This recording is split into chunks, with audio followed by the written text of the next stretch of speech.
bom dia a todos, né? Espero que todos tenham pulado o carnaval aí com responsabilidade para voltar, né? Hoje, a todo vapor aí. Voltar quarta-feira de cinzas, de boa, já com a mão na massa, né? Sim, exato. Porque alguém tem que fazer País girar, né? A engrenagem girar. É. Falando E pros cristãos, não esqueçam que começou a quaresma, viu? É. Muitas promessas agora vão rolar.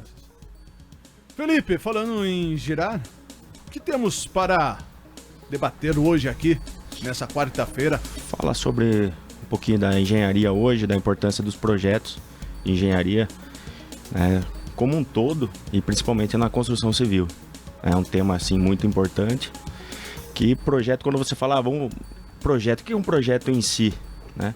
Projeto na vida, né? Tem projeto, se você não tiver um projeto de vida, você, né, não pode confundir projeto com um planejamento, né? São coisas distintas, mas que caminham juntas, né? Mas o projeto, se não tiver um projeto, você vai viajar. Se você não fizer um projeto de viagem, você pode ter certeza, ou não vai dar certo, né? Pode até dar certo, mas o custo vai aumentar seu custo, você vai ter alguns erros no caminho. E o projeto também na construção como um todo, né? Que aborda hoje? Tem desde o projeto arquitetônico, projeto estrutural, projeto hidrossanitário, projeto elétrico, projeto de área externa. Então praticamente assim, o projeto que ele veio para minimizar custos e principalmente para facilitar a execução, né? Dentro do projeto tem a parte inicial, tem a parte intermediária, tem a parte de processos, tem a parte de execução e tem, lógico, que é o do resultado, que é a parte final, né? Então o projeto ele faz que você tenha assim uma ampla visão para você minimizar impacto, né? Desde riscos, de gastos, custos e tudo mais. E lógico que você consegue enxergar no futuro como vai ser, vamos falar assim, um projeto predial, né? Você tem que imaginar que antes de começar lá a fundação do prédio, mexerem no terreno, o projeto está 2 anos e meio atrás sendo trabalhado. E tem a certeza também que não vai abrir as pernas lá na frente, né? Então. Mas daí que acontece? Então, uma obra hoje, né, do predial em si, que é uma obra mais bruta, nós temos que imaginar que 2 anos atrás tinha gente trabalhando em projeto. Análise de solo, sondagem... Tudo, mas vamos falar em escritório, papel, computador, documentação, né? Desenhos técnicos, cortes, viabilidade, né? O projeto preliminar, projeto executivo e o liberado para obra, né? O liberado para obra é quando todo o projeto já está concluído, já passou por diversas revisões e está liberado para a obra executar. Então imagina tanto de processos e procedimentos que passou para chegar lá no campo no campo de obra para começar a execução. Felipe, você está falando em predial, mas Sim. Você teve a experiência em poder trabalhar em projetos do metrô paulista. Sim. Então isso deve começar muito antes do que os 2 anos de um projeto predial. Sim, muito antes. Que nem, por exemplo, que nós pegamos 2 obras do metrô lá de São Paulo já em andamento. Mas uma obra que nós pegamos lá em 2015 para 2016, que foi a linha 6 do metrô. Que ela estava na etapa de projeto, né? Foi lá o consórcio Move 6, né? Era chamado Move 6, que eram várias empresas que integravam esse projeto. E nós pegamos lá a parte de telecomunicações, né? Inicialmente foi a parte de telecomunicações. Aí depois veio lá aquela burocracia, Lava Jato, não sei o que, algumas empresas estavam envolvidas e teve lá o cancelamento temporário lá desse projeto. Mas ali estava só em projeto. Lógico que tinha estudo de solo, tinha outra parte assim, de estudo de análise, mas era projeto, eram 15 estações, era 12 estações com 15 km de via. Imagina que não é só a estação, tem todo o trecho entre estações também para ser feito. Assim, é um projeto bruto mesmo. Daí, nesse caso de projeto como esse, vocês têm que ir em busca dos projetos que estão acima de vocês? Prédios, casas, galerias. Tem que ter todo esse estudo para... A parte da civil, que estuda, faz a georreferência, faz análise de solo, estudo, né, de fundação, eles têm que mapear todo o traçado. Né, porque eles vão encontrar muitos obstáculos no meio do caminho, além das surpresas de encontrar alguma rocha no meio do caminho também. Né, além das edificações, de túneis de água, de esgoto, de elétrica, né, muita parte da elétrica também enterrada lá em São Paulo, na parte central, e tudo mais. Né? Mas voltando a falar assim do projeto da linha 6, então um projeto que estava em estudo, em análise e desenvolvimento bem antes do início da execução. Então quando estava programado o início da execução? Já era 2 anos depois. Né? Daí depois, quando nós pegamos lá a linha 15, ela já estava em andamento, já era para ter sido entregue em 2014 e já era 2018, 17, 18. Então a gente teve que resgatar projetos antigos de outra empresa, estudar, analisar para entregar em dia ainda. Então nós resgatamos lá uma boa parte do projeto para entregar para o governo em 6 meses. Né? Daí foi punk, foi correria. Então eram equipes de 45 pessoas só do projeto elétrico, mais uma parte de equipe. Isso eu falo do nosso escopo, né, da empresa. Né? Então o nosso escopo era só elétrica, mas a elétrica era muito ampla, tinha mais de 5, 6 sistemas vinculados à elétrica ali dentro. Imagina, então era uma sala de 45 pessoas mais ou menos, distribuída por setores, né? Lógico. Eu sou o responsável técnico, eu fui o responsável técnico da linha 15, né? A RT lá de responsabilidade, mas só de projeto, não de execução, porque isso que também é importante. Tem a responsabilidade do projeto e tem a responsabilidade de execução. No caso de uma obra dessa, quem que tem que ser o engenheiro responsável da execução? A obra, a empreiteira que vai desenvolver a execução. Não adianta do projeto também querer ser de execução num tamanho, numa grandeza dessa de projeto. Então tinha os responsáveis, mas o que cabia ao responsável de projeto? Passar toda a leitura do projeto para o engenheiro de execução e o engenheiro de execução demonstrar o projeto para a sua equipe de execução. E lógico, imagina, eram 8 estações também, tudo dividida, segmentada. Então era muita gente trabalhando, foi muito emprego que rolou. E nesse caso tem que acompanhar a obra, como é que é? Na verdade é assim. Não sendo de execução, no caso. Né? Como tem a responsabilidade de execução, então cabe à execução, qualquer dúvida, entrar em contato com a parte de projeto, para projeto sanar todas as dúvidas. Né? Então o que acontece? Como o escopo também era um pouquinho mais amplo, né? Como o escopo, além do projeto, tinha uma parte de execução e também tinha a parte de fornecimento de equipamentos, então era um contrato bem expressivo, bem complicado. Então foi um trabalho assim, foi uma experiência bem válida, sabe? Principalmente assim, pra mim, que eu passei por desafiador. Bem desafiador. Né? Noite sem dormir. E depois não é isso também, né? Depois... E você tava no início também, né? Da sua formação, não tava? Não, eu comecei na construção civil em 2008. Eu trabalhei 9 anos numa empresa de projetos em São Paulo, que eu iniciei como estagiário, eu virei projetista 1, 2, 3, depois engenheiro 1, 2, e assim foi. Então eu já tive uma formação, né? Por isso que essa empresa que ganhou o contrato do metrô, ela buscou referências no mercado, né? Pessoas com habilidade para isso, e daí eu fui para essa empresa, daí eu fiquei 5 anos trabalhando com o projeto do metrô. Depois eu retomei para projeto predial novamente, projeto elétrico predial, né? E depois decidi voltar para Capivari e continuo aí com a parte de projeto também, né? Mas a importância do projeto, quando eu falo, lógico, não é só da engenharia, tem o projeto arquitetônico, né? Então, arquitetônico, então primeiro desenvolve o arquitetônico, depois chega a engenharia civil para montar a estrutura, né? Então, a arquitetura faz o quê? Faz o layout, faz o estudo, faz a massa, faz tudo. Depois precisa sustentar aquilo que a arquitetura passou, né? Desenvolveu. Aí depois entra a estrutura civil. Parte de baldrames, pilares, vigas, colunas e tudo mais, né? Tudo para manter vamos falar da residência, para manter a residência em pé, né? Sem problema. E depois entra a elétrica, entra a hidráulica, né? Que a hidráulica também, quem desenvolve a parte hidráulica é o engenheiro civil, né? Muita gente aí tem dúvida, mas quem que desenvolve a parte a hidrossanitária? Engenheiro civil. É ele que tem lá, tem as matérias voltadas a essa área. Que além disso, entra também a parte de bombeiro.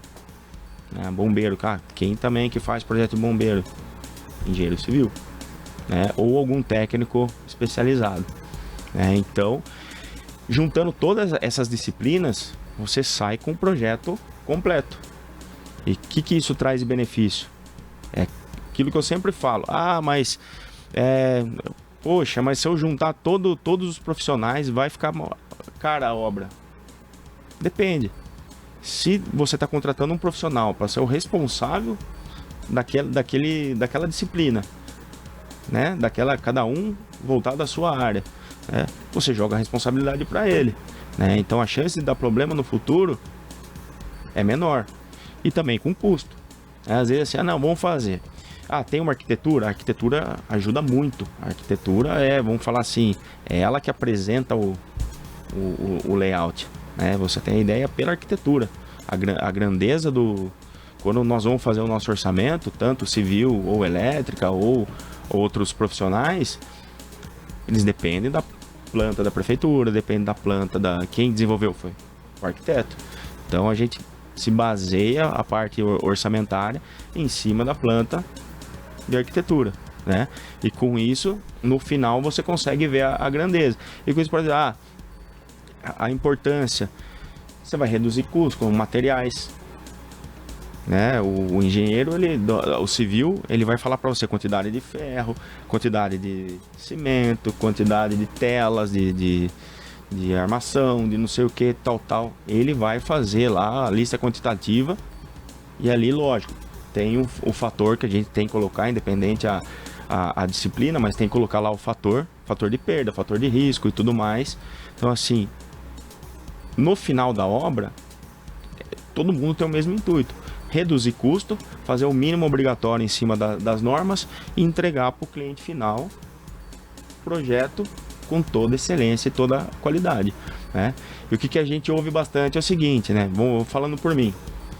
Às vezes as pessoas que nem pro residencial, hoje, o arquiteto ele faz um estudo luminotécnico, o arquiteto coloca ponto de tomada, o arquiteto coloca ponto de iluminação, o arquiteto loca o quadro de luz e não sei o que e tal. Lógico que para profissional fazer isso, ele tem que ter uma base, tem que ter um estudo, né? Não posso falar que jamais ele não é capacitado para fazer isso, sendo que o arquiteto também tem lá na disciplina na faculdade de instalações elétricas básicas, né? Mas enfim, daí lógico, tem umas casas de alto padrão, de médio e alto padrão, tem escritórios comerciais, né? Que aí sim, precisam sim de um responsável ali por cada disciplina, né? Daí que a gente ouve bastante, poxa, mas o valor do seu projeto é tantos por cento, não sei o que. Mas no meu caso, a parte elétrica, quanto que o cara vai gastar de fiação? O que é a porcentagem do projeto elétrico em relação ao material da elétrica? Você entendeu? Sem assim falar, vamos só um exemplo de valores. Vai ficar R$90 mil de fios e cabos. Projeto R$1.500, R$2.000. E sem contar também que às vezes vamos falar na área residencial, né? Sim. Nem tem, por exemplo, algo básico que hoje todas as casas deveriam ter, um DPS, por exemplo. No padrão de entrada, né? Isso é prático. Quando você monta seu padrão de entrada, hoje poste pronto ou algum padrão para concessionária lacrar o seu medidor lá para, né, homologar, vamos dizer, homologar seu medidor. Tem que ter. Tem que ter esse requisito mínimo aí. Mas nem todas as casas têm, né? Um exemplo para o povo entender. Sim. De repente dá um surto em um raio e acaba queimando não sei quantos eletrodomésticos numa casa. Quanto que vai ter? A gente teve um problema aqui né? de energia no bairro no final do ano e queimou os equipamentos nossos no escritório lá. Nós entramos com recurso, a primeira coisa que o técnico lá, o vistoriador, foi fazer é ver se tinha DPS na entrada, no quadro de luz, no quadro de força. Então, assim, lógico, as seguradoras também exigem várias coisas, não vai sair pagando também. Se você tá fora da norma, tá fora da especificação... Da regra, né, do jogo. É regra, ele não vai te dar um aval para você ser o assegurado, né? Mas, enfim, então a parte... que eu tava falando de valores. E do engenheiro civil a mesma coisa. Poxa, o valor do engenheiro civil é altíssimo, não sei o quê. Mas quanto que o cara vai gastar de ferragem na obra? Quanto ele vai gastar de concreto? Sabe? Quando você vê lá, ele vai gastar um absurdo na obra, com o material da civil, sendo que o valor do projeto civil é pequeno, né? Outra importância também, AVCB, laudo do bombeiro, essas coisas, né? A gente está recebendo bastante solicitação para fazer a vistoria, né? Vistoria de inspeção visual, né? Para montar os documentos da VCB. É um dos requisitos do Corpo de Bombeiro. O engenheiro eletricista faz, ele tem o seu preço, né? Por causa da categoria, mas um técnico também faz, né? Às vezes assim, o técnico que dá manutenção aqui na empresa, ele falou que faz. Tudo bem. Se ele estudou, se ele tem o aval, né, as condições necessárias, né, mínimas necessárias para fazer, sim, tá lá, o documento está disponível no site do Corpo de Bombeiros, né? Porque não é só também você chegar e imprimir o documento e sair assinando, gerar uma RT. Gerar RT é fácil, você entra no site do CREA, você coloca o que você quer lá e gera. Isso é muito fácil, mas tem uma responsabilidade técnica. E a responsabilidade técnica você tem que atender a norma. Que é exatamente a RT, né? Isso. A técnica. É a responsabilidade técnica, ela tá ali. Você assinou, tá no papel. Mas por trás disso não é só um papel. Às vezes assim, mas quanto que fica só para fazer o laudo? Fica tanto, mas é uma vistoria visual. Eu tenho que ir na empresa, eu tenho que ir no comércio, eu tenho que ir na residência para ver se tá tudo em ordem. Eu não posso sair assinando o xizinho lá no relatório, no laudo lá, falar tem, não tem, ou colocar tudo que tem tudo e não chega no local, não tem, né? Uma coisa importante que aconteceu o ano passado, uma empresa chamou, eu preciso de um laudo por causa do seguro. O seguro tá me exigindo um laudo, então tem que ver para-raio, não sei o que, tal. Tá, tudo bem, a empresa não tinha para-raio. Não, mas põe aí que tem, que não sei o que. Não. Então vamos lá. Tem que ter um projeto, tem que ter um estudo, tem que fazer o estudo também. Porque se não tem, né, uma edificação daquela, se ele não tem o para-raio, foi por algum motivo. Porque pela grandeza do empreendimento lá, já era para ter feito na construção toda a parte de estrutura do para-raio. E não tem. O que cabia a mim? Então tudo no meu orçamento. Eu tenho que fazer uma análise de risco para saber se precisa ou não o para-raio, que é aquela parte estrutural, aquela parte externa, né? Cordoalhas, captor e tudo mais. As descidas, o anel, e enfim. E não tinha, né? Então assim, e eu não posso falar, não, precisa fazer. Daí eu vou fazer com que a empresa, que o empresário, ele gaste não sei quantos R$1.000, mais a mão de obra para instalação, sendo que na análise de risco que você faz, que tem tem que anotar todas as exigências, tal, ele vai te dando o grau de proteção, o grau de risco. Se passou em certo grau, tem que ter o para-raio, a parte externa. Se não, não precisa. É só adequações, como DPS, como aterramento, tal. Então assim, no orçamento tinha análise de risco e futuro projeto. Mas tudo dependia da análise de risco, você entendeu? Mas jamais eu poderia assinar um laudo, um relatório, afirmando para passar na seguradora, você entendeu? Sendo que depois cai um raio no bairro, ou até mesmo lá na edificação, chega aí, mas cadê? Daí é o efeito cascata. Mas quem que assinou? E daí vai o efeito cascata. E quem sai prejudicado, além, lógico, sim, do proprietário, é o profissional, porque isso aí vai bater lá no CREA. E basta fazer uma denúncia. Você entendeu? Quem que pode fazer a denúncia? O cliente. Porque depois o cliente ele não vai assumir o risco. Quem assinou foi o profissional. Né? E você, o profissional assinando, ele quis dizer que a edificação está em perfeitas condições para ter aquele aval da seguradora. Mas enfim, quem que vai denunciar você? É o próprio cliente que contratou o seu serviço. Né? Então assim, voltando a falar a parte de projeto, para a gente finalizar, para não estender o tempo. O projeto ele é muito importante, né? E não é só o projeto, papel, cálculo, não.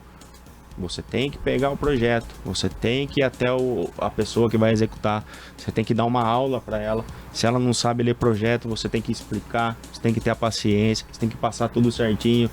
Se tem no nosso contrato lá a lista quantitativa de materiais, tem que fazer uma lista condizente para ser assertivo. É lógico que tem o fator de erro, 10 para mais, 10 para menos, né? Na parte quantitativa, né? Pelo menos na parte elétrica. Então, o final do projeto é aquilo que, quando você vai entregar o produto, a mesma coisa que eu comprando um carro. Quando chega o carro para você, você quer ver, você vai se sentir impressionado.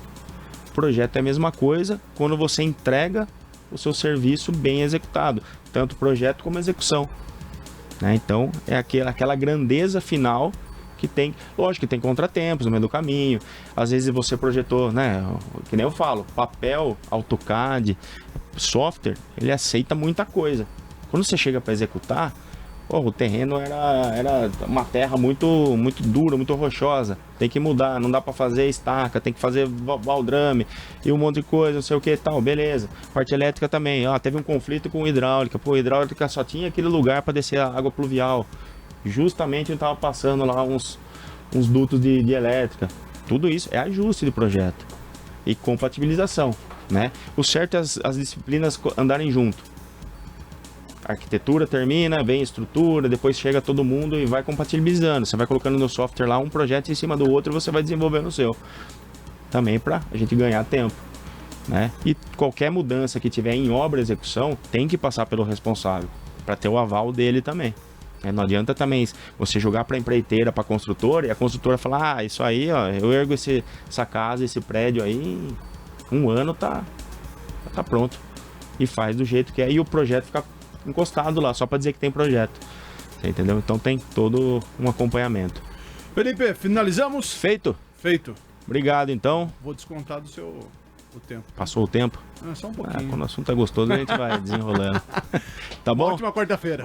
Tá dentro do que tem sido ultimamente. Sim, só deixa dar os parabéns pro Mauricinho. Mauricinho Silva. 60 anos. 60, né? Tá perdendo o cabelo, tá feia a coisa lá, né? Tá feia a coisa. Mal, parabéns pra você. Moramos junto lá em São Paulo. Ele fazia a PUC, eu fazia o Mackenzie ali do lado. Moramos junto por um tempo aí. Mauricinho, gente boa pra caramba. Parabéns, Mal. Felicidades. Muita saúde pra você.